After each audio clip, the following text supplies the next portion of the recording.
Greetings. My name is Brett Kahr, and I have the privilege of serving as the Honorary Director of Research here at the Freud Museum, London. As many of you may recognize, we are now sitting in an extraordinary room. This had been the British consulting room of none other than Herr Professor Sigmund Freud, the founder of psychoanalysis. We're here at his former home in Maresfield Gardens in northwest London, now known as the Freud Museum, London. This home became the base for his sixth child, his youngest child, Anna Freud, who was also a psychoanalyst and one of the pioneers of the field of what we would now call child mental health. She really brought child psychoanalysis and child psychotherapy onto the table. So this is a very special room indeed. And I'm extremely privileged on this occasion to be in conversation with our special guest, Lord Freud, David Freud, who is a baron and a former minister in the government, Minister for Welfare Reform here in the British government.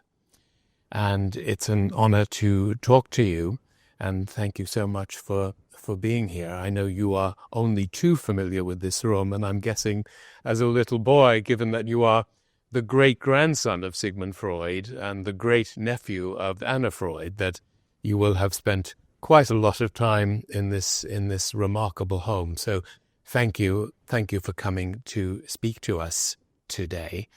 And the main reason we're here, there's so much that I could talk to you about and would love to talk to you about your extraordinary career. But we had the opportunity on this occasion to talk about your father, one of the esteemed grandsons of Sigmund Freud, born originally as Anton Walter Freud in Vienna back in 1921, and now known to most of the people who knew him in the United Kingdom as Tony Freud, but your father. And we're very, very privileged because Lord Freud was so kind to donate to the museum not one, but 2 volumes of memoirs that his father, Anton Walter Freud, had written prior to his departure. They're amazing autobiographies. The first volume is about Tony Freud's early life in Vienna up until the invasion of the Nazis in 1938.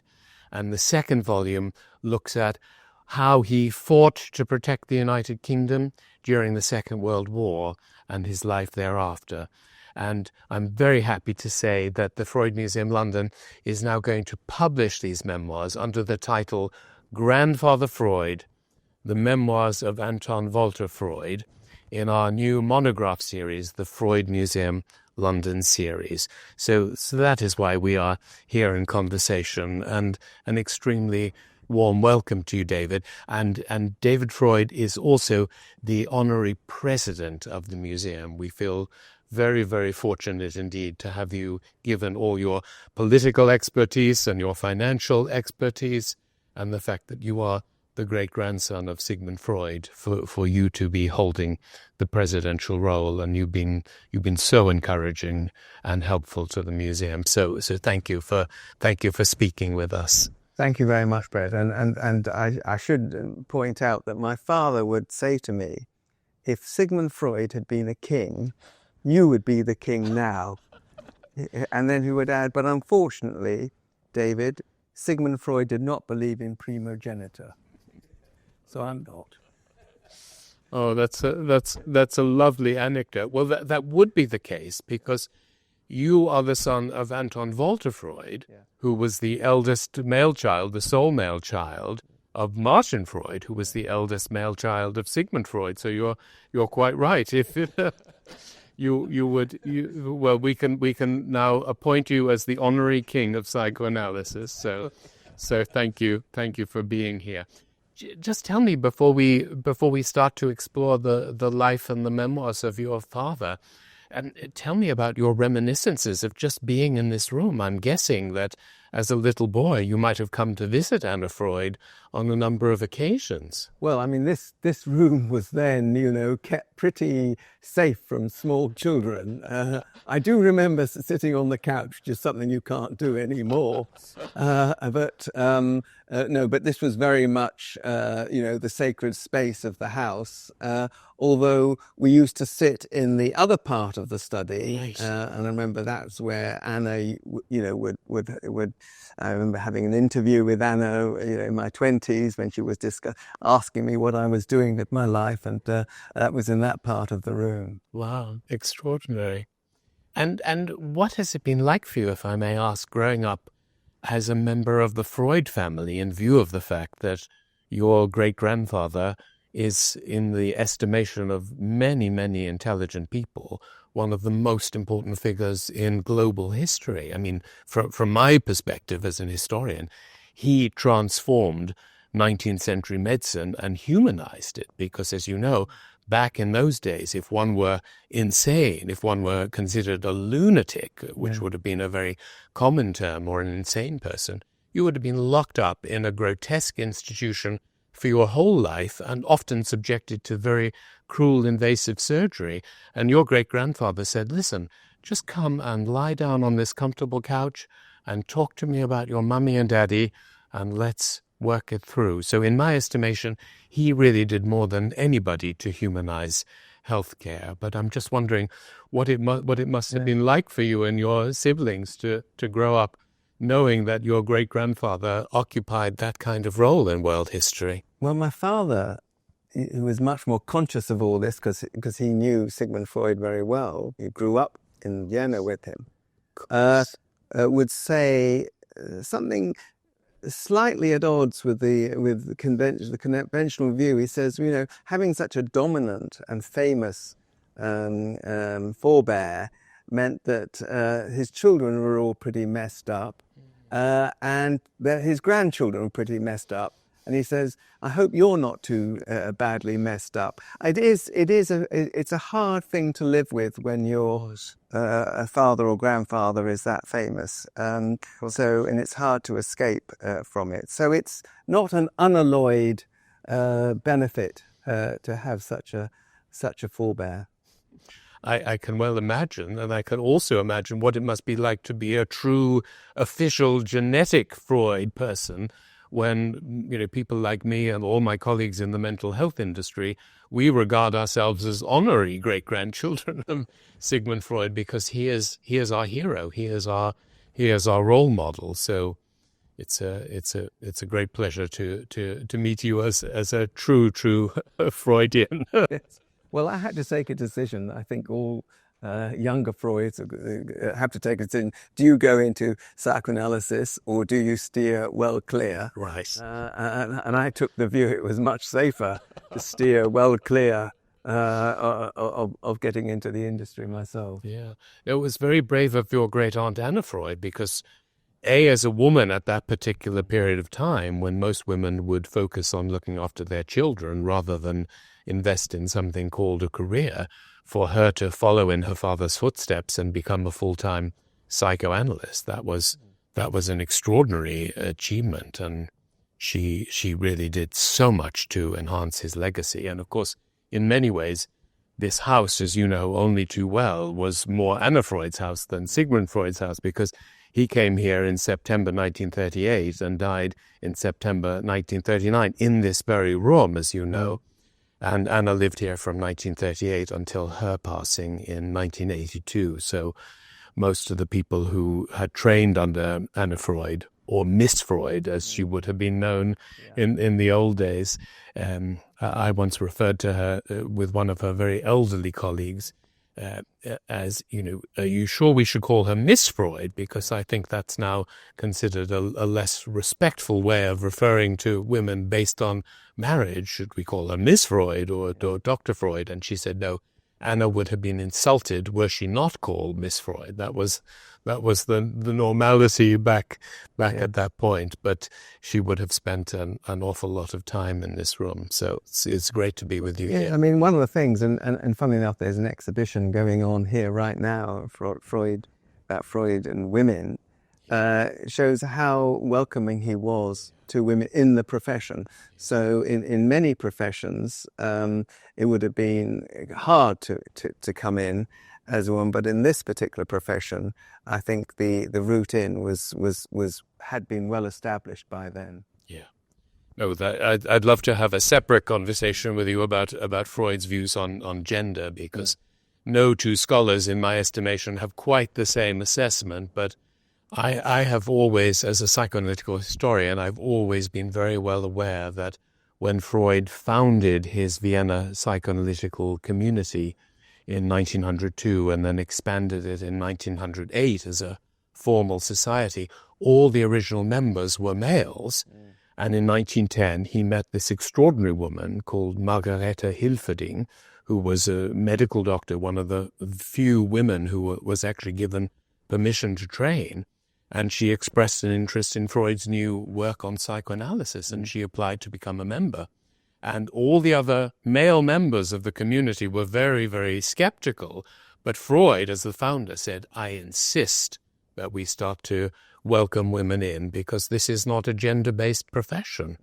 And over a very short period of time, women became far more popular. When I did several of my trainings years ago, I was often the only male in the seminars, literally. Yeah, absolutely. So I think Freud was a great pioneer. He was ahead of his time in that way. I think Any other way. I really do think he was. Well, let's talk about your father. Obviously, he was born in Vienna in Freud's community in 1921, and he would have been the first child of Freud's eldest son, Martin Freud. And I presume, as a little boy, you would have met your grandfather, Martin. Could we start with your reminiscences of your grandfather, because he was literally Freud's first boy, and they had a very intimate relationship. And as you know, he wrote a memoir about his father, which is very rich in detail and very moving. Yes. Well, my most dramatic memory of my grandfather is, I asked him, I don't know how old I was, probably not very old, what these great big scars on his forehead were. Oh. And so he explained to me that he was a member of a dueling club. It was called Kadima. And the big thing is to go into a duel. And what happened was, he said it wasn't that dangerous because you could only strike downwards. Both were striking downwards. And at first blood, the duel was over and honor was satisfied. And then when you had been struck on the forehead and you were bleeding, then you would go for the rest of the week, you would open up that wound and rub salt in it so that the scar was as big as possible. And that, he said, was why he had these two enormous scars on his forehead. It was his own fault, and it was salt.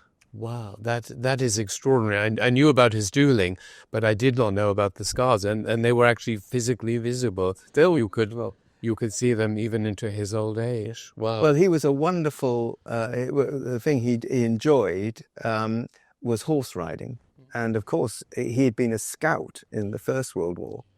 And another story, which I think he told me, although it may be that someone else told me the story, was that I said, "Well, what does it mean to be a scout?" And he said, "Well, you would ride forwards, pointing east, and when you were shot at, you knew where the front line was, and you would go back and report." So that was his job in the First World War, and he's dressed in a wonderful lieutenant's uniform, and there's great pictures of him, and it was just a sad come down when he came to this country, because of course, firstly, his profession of being a lawyer, an Austrian lawyer, was completely useless in the UK, and despite his military experience, I think he was a private in the Second World War for the British, right, and a much less dramatic uniform. But he was an incredibly handsome man, and I know his. He divorced, or actually, he never divorced. He separated from his wife, but he had a lovely companion, Margaret, who lived with him down in Hove when he was older. Thank you for sharing those anecdotes.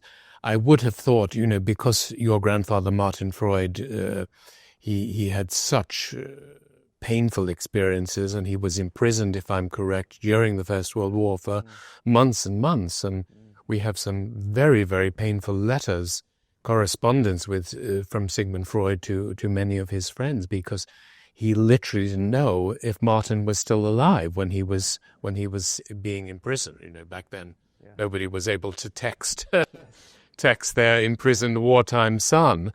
And that must have been just so traumatic for the whole family, not knowing whether he had survived this great war. Well, one of the things, of course, about post-war Vienna, I mean, it was a total disaster zone. The whole of the empire had been dismembered. Vienna was literally starving. And so many of the young men were in prison camps in Italy, and it took months and months to get them home. So it was a very, very tough period for the whole country. Yeah, no, obviously.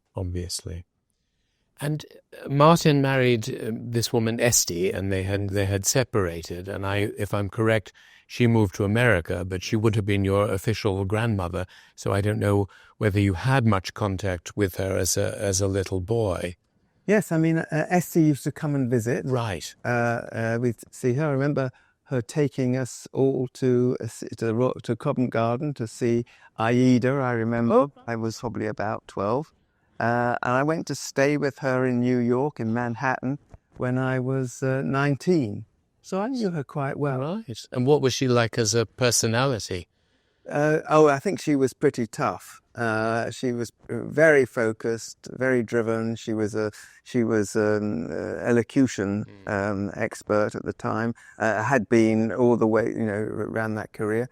I mean, the most remarkable thing about her and my aunt was when the family, Sigmund Freud, went out of Vienna with, I think, roughly more than 20 people, my grandmother Esti and Aunt Sophie stayed in Paris, which was a terrible mistake, of course, because when the Nazis overran northern France, they had to get on bicycles and cycle all the way down to Marseille, and then get a boat to Morocco, and then eventually they got a visa to the US. So they had a very traumatic, desperately traumatic time in the early part of the war. Yeah. Oh my goodness.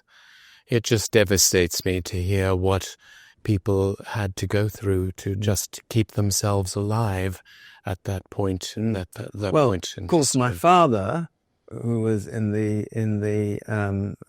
UK, he was, after the fall of France, he was picked up, put on the Isle of Man as an enemy alien, even though a year earlier Sigmund Freud had been welcomed with open arms.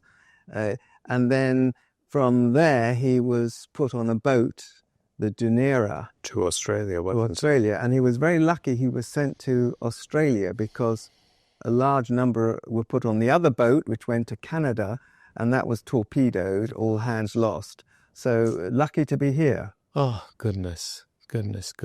Yes, I read about that in your father's extraordinary memoirs, and what a brave man. I'm very impressed. I think most of us reading stories of that nature today, we just collapse with utter terror at how people had to endure these beyond disgusting bombings, really. Just so awful.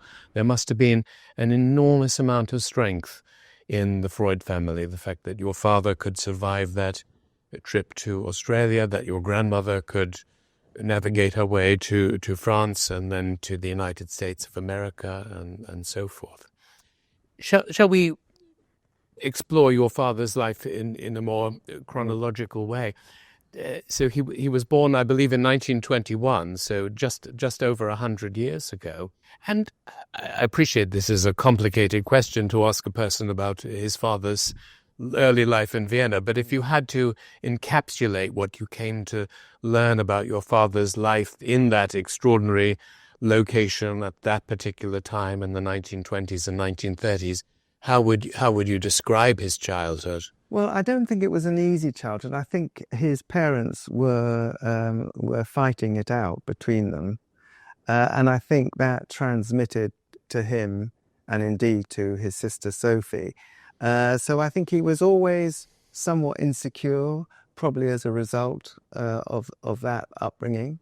I mean, they were living round the corner from Sigmund Freud, so they would visit. I think every weekend they would go and see. But I think it was a fairly formal occasion. There doesn't seem to have been huge amount of warmth involved. I mean, he was closer, I think, to his grandmother, Martha, originally Bernay. Yes. And I remember Sigmund's wife. Sigmund's wife, exactly. And I remember him telling the story about how she took him out to buy his first pair of lederhosen. And that was, clearly he had quite a good relationship with her, quite a close relationship with her. She always receives wonderful reviews as having been an extremely loving, extremely attentive spouse, an extremely attentive mother, and also grandmother. She really immersed herself fully in looking after the family. So that doesn't surprise me. Yes, and so my father would absolutely endorse that. He was close to, and I think Sigmund was basically very busy, and my father, has a story about they were going, when you go to lunch there. At 1 o'clock, the soup was on the table, and Sigmund would come out of his study, cross the hall, and walk into the dining room and start eating his soup. So it was a very highly organized regime, so that to allow him to maximize the time that he could work. I mean, he was just working. I mean, he wrote a lot of books. I think 4 million words or something extraordinary. Yeah, absolutely. And I think nowadays most people don't necessarily appreciate this. Nowadays if one undergoes full classical psychoanalysis, one is a patient and goes Monday, Tuesday, Wednesday, Thursday, Friday, 5 sessions per week. Not everybody does that nowadays, but back in the old days that was absolutely the standard practice. But Sigmund Freud practiced not 5, but 6 days a week. He worked Monday to Friday all day, and then he also saw patients all day on Saturday. So he was a very hard worker, and we know from his correspondence that he would often be up till 3 a.m. writing letters by pen, because there were no text messages or computers in those days. So I can imagine that his grandchildren didn't spend zillions of hours with him every week. Yeah. No, I mean, the big thing that my father said he was looking forward to was Sigmund Freud used to play a game of cards, yes, which was called Königsrufen, which was incredibly popular in Austria and apparently still is. I actually tried to play it the other day. Oh, really?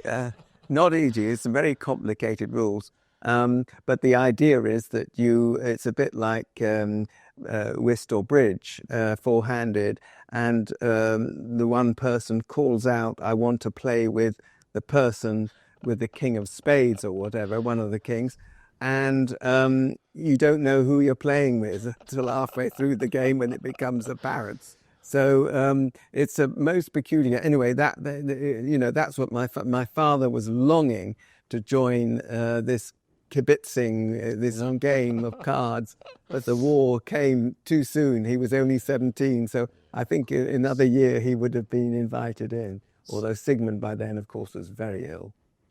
I was going to ask you, because given that your dad would have been a baby in 1921 and 1922, and then his grandfather was diagnosed with his maxillofacial cancer in April of 1923, your dad would have been just barely 2 years old. So I would have imagined that most of the time he knew his famous grandfather. Sigmund was already suffering from the extreme cancer. I'm just wondering whether your father talked about that and what impact it had, because it did affect Sigmund Freud's speech as the treatment advanced, and the treatment then, as you know, was very, very primitive and not very effective at all, although he did survive the cancer for fully 16 years. But I'm just trying to imagine what it would have been like for your father to have a grandfather who was in the most ill stage of his life. I mean, I'm not sure he was that. I think Sigmund put an incredibly brave face on it. My father never talked about him as if he was ill, I would have thought. And Sigmund powered on, working, seeing patients, writing, right until the end. So I don't think he made a big thing of it, to the wider family circle or to other people. He just kept on going. Great.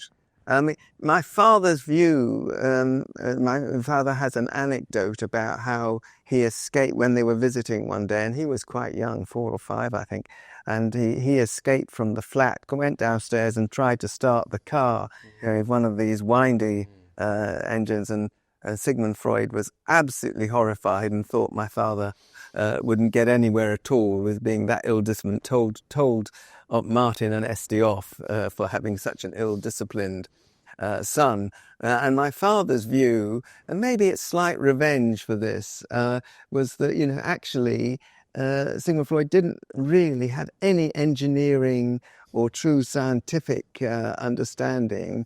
That the second may be a bit hard, but certainly practical engineering, Sigmund Freud was absolutely uninterested in. He was much more interested in, mythology, archaeology, those things, and the classic and literature as his drivers than. Well, just look at his study here. This is all of these statues are literally thousands of years old. So he was an ancient, passionate man. Yes. One core question, I had the privilege of reading the first volume of your father's memoir where he talks about life in Vienna, and he doesn't talk a very great deal about the anti-Semitic culture that really impacted upon the Jews. And I'm wondering what your assessment is, whether you feel his parents and grandparents kept him sufficiently safe, that he was in a protected community so he didn't know how much the Jews were hated, or whether he did sense that at some point the Nazis would be invading. Well, I suspect that Vienna was far more accommodating to its Jewish citizens than the rest of Austria. Yeah.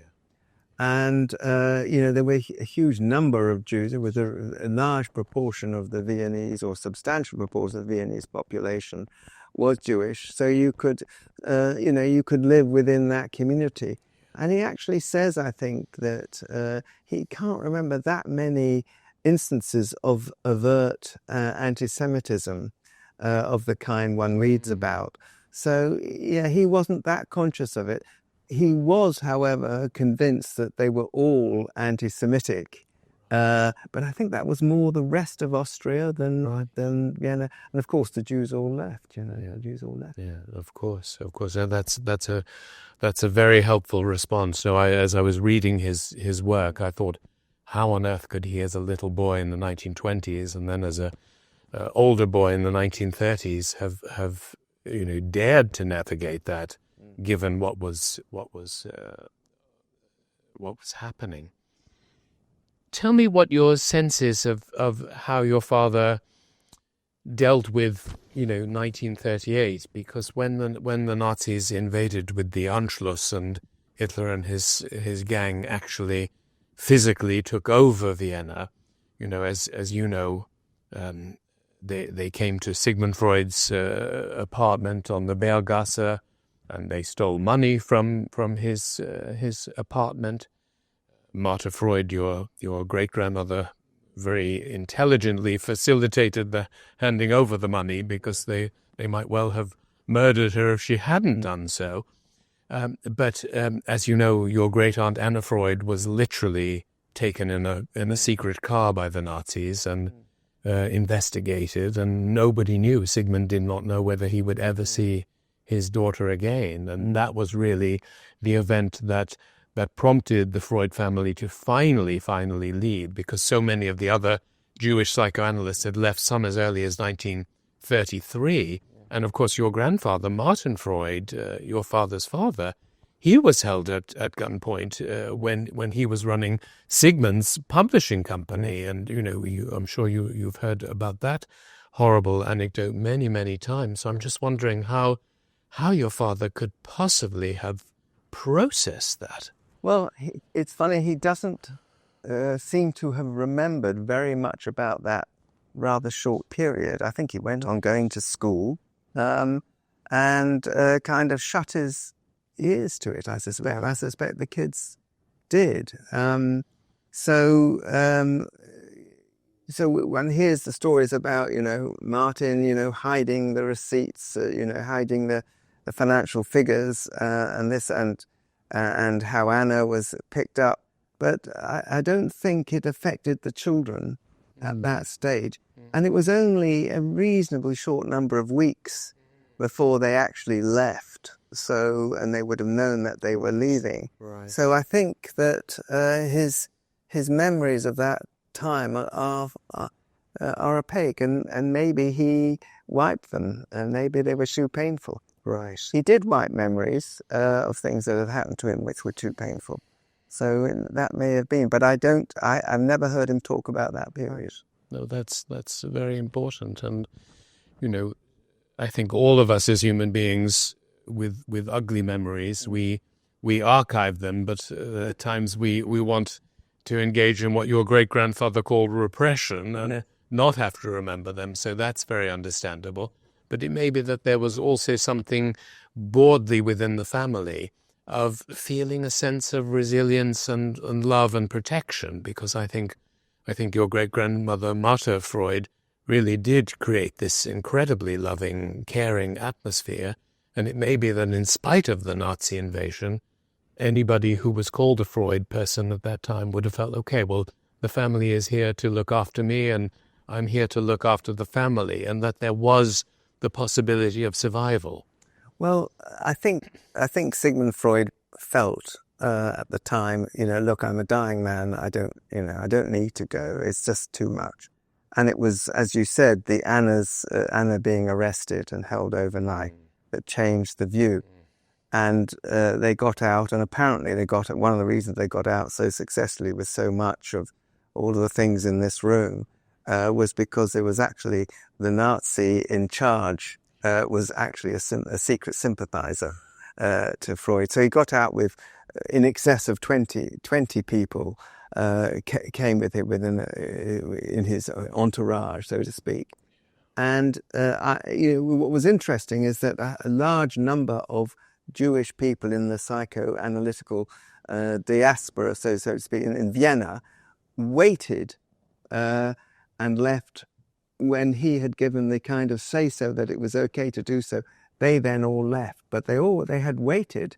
He had kept a whole load of people in Vienna by staying himself, and it was only when he left that they felt they could go too. Right, yes, of course. No, I mean, the fact that we are here in Sigmund Freud's old consulting room, I don't know any other Jews from the Nazi community who survived the Nazi community who were able to bring all of their antiquities, their couch, all the books that we have around us here. Yeah. And that was really the fact that Sigmund Freud was already a public figure, and he had the support of no less than Winston Churchill, Franklin Delano Roosevelt. So had he not been famous and internationally renowned as the world's founder of modern mental health, I think he could readily have been murdered. I'll never forget, it brought tears to my eyes. Back in 1986, when the museum first opened, I had the privilege to give a private tour to this very esteemed American colleague who was herself a Jewish woman who'd escaped from Poland. And she came into this room and she looked at all these books. She said, how on earth did Sigmund Freud get to leave Nazi Austria with his books, with his statues, with his furniture, and so forth? She said, when I left Poland, all I could take with me was the shirt that I was wearing. And she burst into tears, and well, we all did. So it's, the survival of the Freud family is quite unique. Well, I think that right at that period, there was a brief period when the Nazis just wanted the Jews out. So if you could afford it, you could get out with your stuff. You had to pay, and you had to then you had to sign and say everything was done in order. And there's a very funny story in my grandfather Martin's book, say that Sigmund wrote under this, where you had to attest that you were properly treated, that I can recommend the Nazis to anyone. And that was popular. And then somebody in this museum, indeed, found the bit of paper. And of course, he wrote no such thing.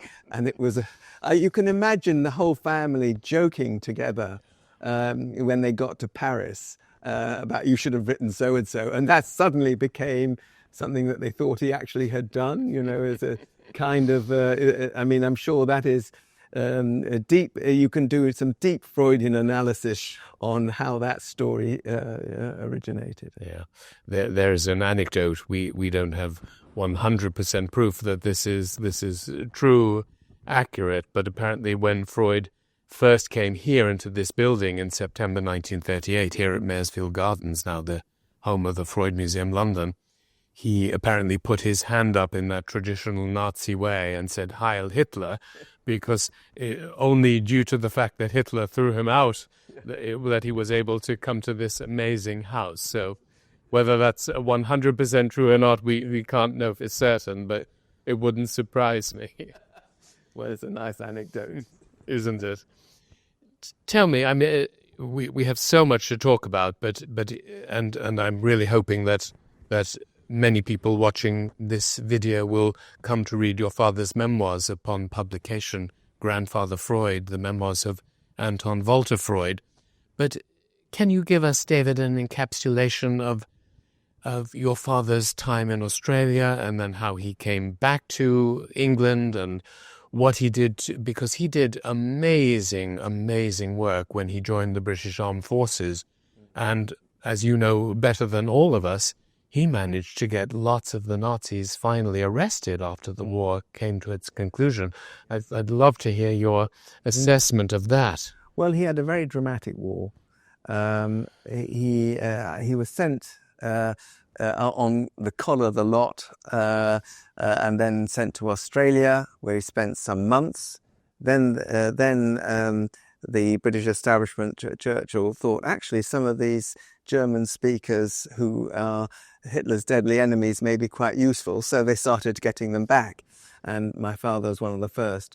But they still weren't allowed to go in any part of the British Army except originally the Pioneer Corps, which was digging huts for army camps.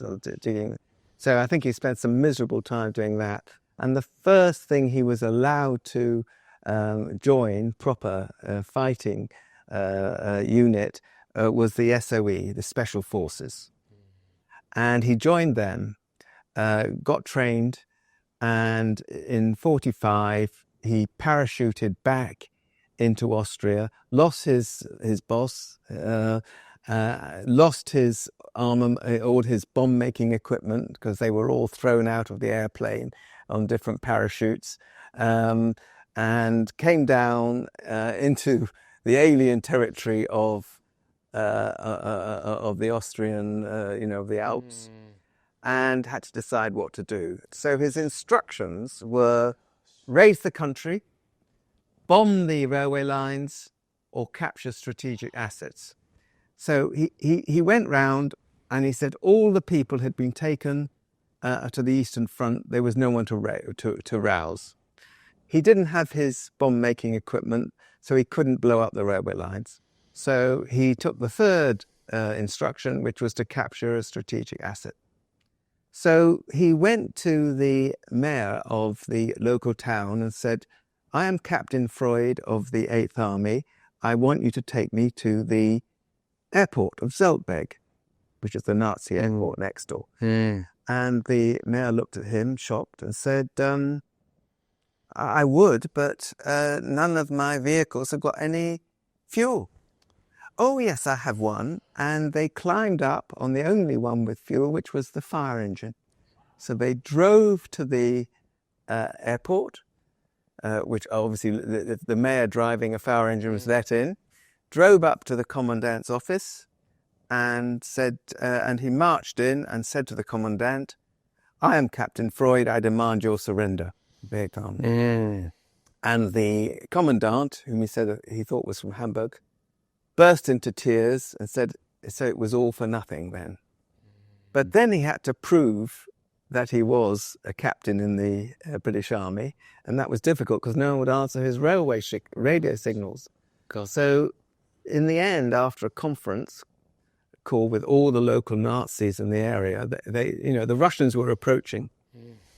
They sent him to Linz to get sign-off from the local area general, which he did, and he made his way back, and then on the way back to his airport, which by then he owned, they were captured by renegade Austrian army units who thought he was a great prize and delivered him to the Americans as their way of saying, please don't shoot us or arrest us.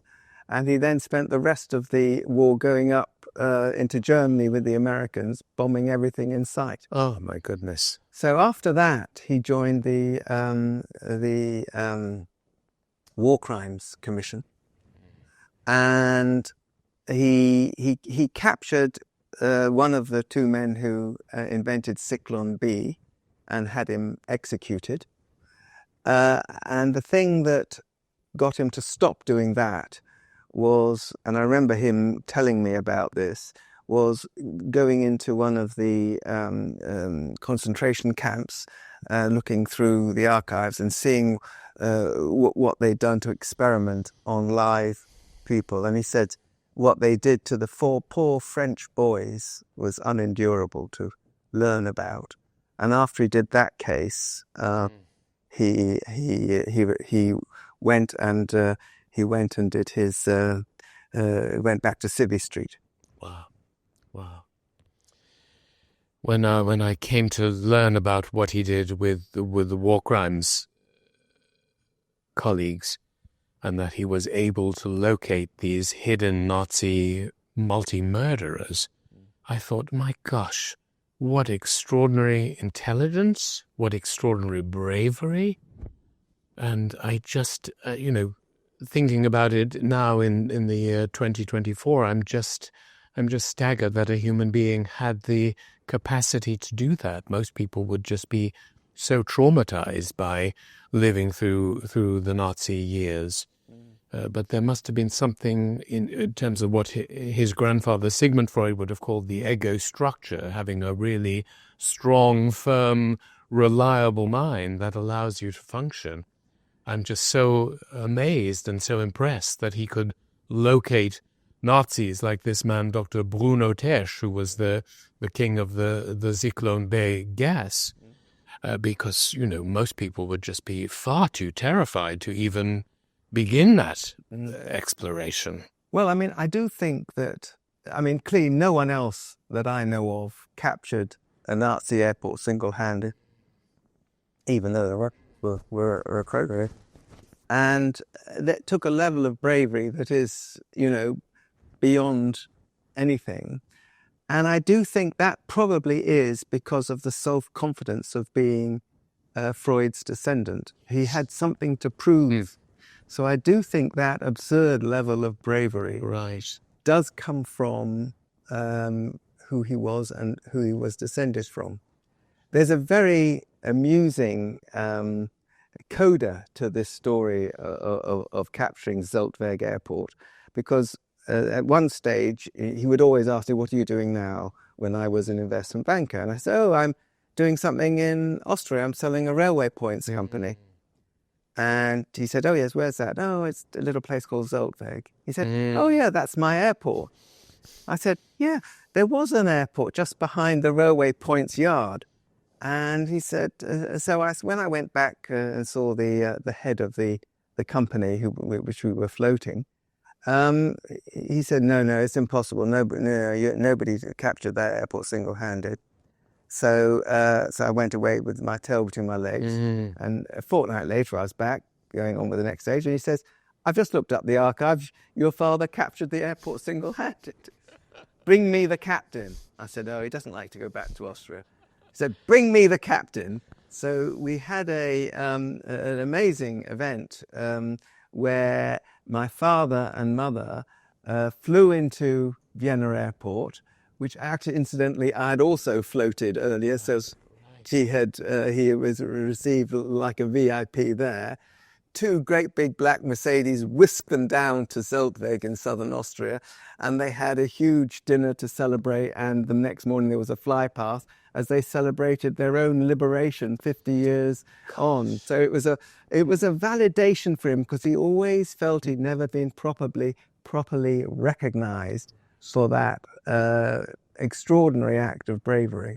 No, I mean, that was the word that came to my mind most frequently when reading through his memoirs, was bravery, because I think most people in those circumstances would have just, hid under a couch, just, having given what we now know the Nazis were capable of doing. So there was something really sturdy in your father's capacities that comes across in his writing very, very powerfully, but also very modestly, in a very, very modest way. There's no evidence of any grandiosity or pathological narcissism in his writing.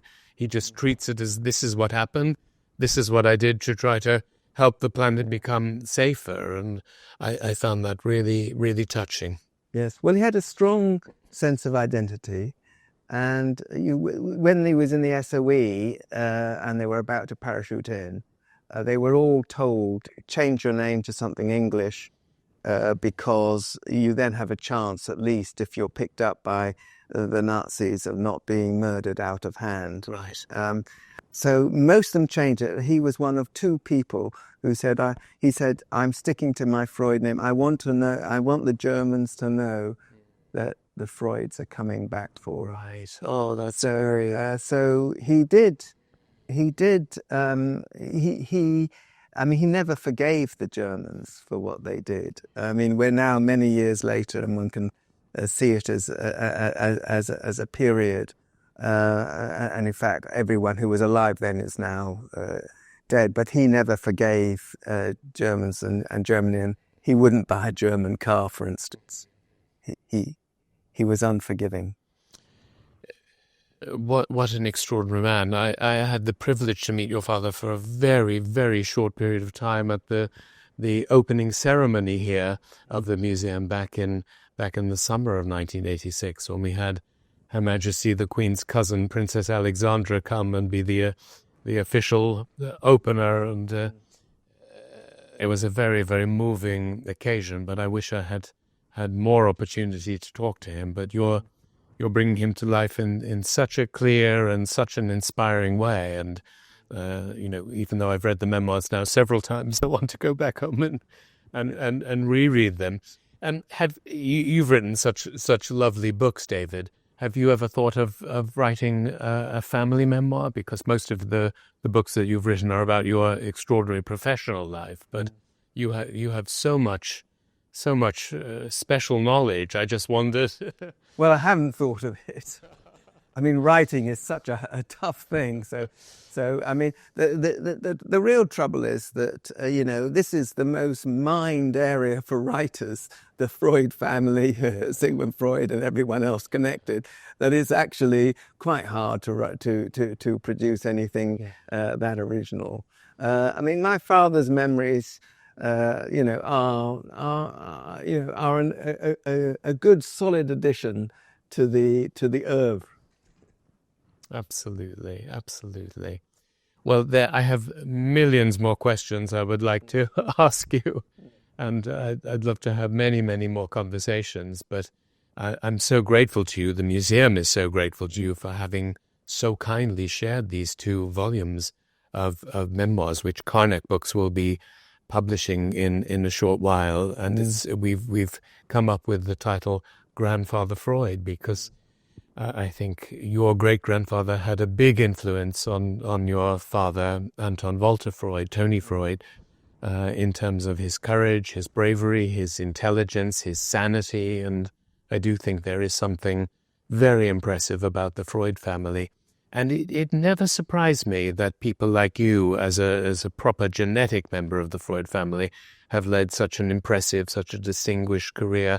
And so many of the Freud relatives, people like Lucien Freud, the famous painter, and so many other artists in your generations of the family, and writers, novelists, and so forth. And I do, lots of families are full of talented people, of course, and not related to Sigmund Freud. But I do wonder whether, having had that man as the sort of daddy of the clan, whether that really inspired all the subsequent generations to become, bold and creative people. I think there may be something in the fact that, Sigmund Freud raised the bar. So if you want to, look yourself in the eye as a member of the family, you better perform. So I think there may be an element of that. I suspect there's nothing to do with genetics whatsoever, but I think that might be an element of it. I mean, what is interesting about my father, as we discussed his bravery, he was very smart. But what was interesting was that he's very insecure, and because of this refugee being kicked out of a country, you never feel you belong. I think he had quite a difficult time with his parents, which compounded it. But he never felt absolutely that he belonged. And I remember once, he had a very heavy German accent. He left just a little too late. He was 17, so he spoke perfectly good English, wrote very good English, but he still had a German accent. And I remember in his 80s, when he'd already been diagnosed with a terminal illness, he took English lessons to get his elocution lessons, so he could speak less. He could get rid of his German accent and speak, more like an Englishman. And it was I remember him telling me, he says, so my elocution teacher says this, the Germans, they speak from the jaw, whereas the British, they speak from their chest. So he was trying very hard to speak from the chest rather than speak from the jaw, which is what I'm looking for. Oh, well, listen, I feel so very honored to have been able to participate. I do want to tell you one other thing. Please, please. The one other thing which is connected to this. So we talked about his insecurity, but the other thing that drove him was his total disregard for authority, his distrust of all authority. And I think that comes from the fact that, if officialdom wants to kill you, you regard officialdom as your enemy. And so he would always say, if someone officially tells you to walk on the left side of the road, it's not a question of, well, maybe you would, maybe you won't. You definitely will walk on the right side of the road. You would just do the opposite of what anybody who was official told you. And he would draw up what was officialdom as the widest possible way. And his will was actually a really amusing document where he said to us children, his children who were his executors, said, whatever you do, do not use an accountant or a lawyer. Execute this will yourself. I don't trust these people at all. So that was one of the driving factors of his life afterwards. Wow. Whatever influence your great-grandfather would have had on you, what you've shared with us about your father's state of mind makes it very understandable how you have become the man that you have become and achieved all that you have achieved, including contributing to for many, many years and surviving the British government, which cannot be an easy, straightforward post, but it's amazing, and we're all of the staff here are so honoured that you have become the museum's president. That means so much to everybody, and to also the many millions of members of the public who continue to come to this museum and love this museum. So thank you for, I hope you will in your spare time write a memoir about your father, because there are so many more terrific stories. But it's great that you've given your time and your honesty and your generosity in sharing all these family insights with us. I feel very fortunate. So please, everybody who's watching this video, please join me in thanking Lord Freud, David Freud, for having discussed with us his amazing father, Anton Walter Tony Freud. Thank you so very much. Brett, it's been a pleasure. If you would like to see more from the Freud Museum London, please consider subscribing to the official Freud Museum London YouTube channel.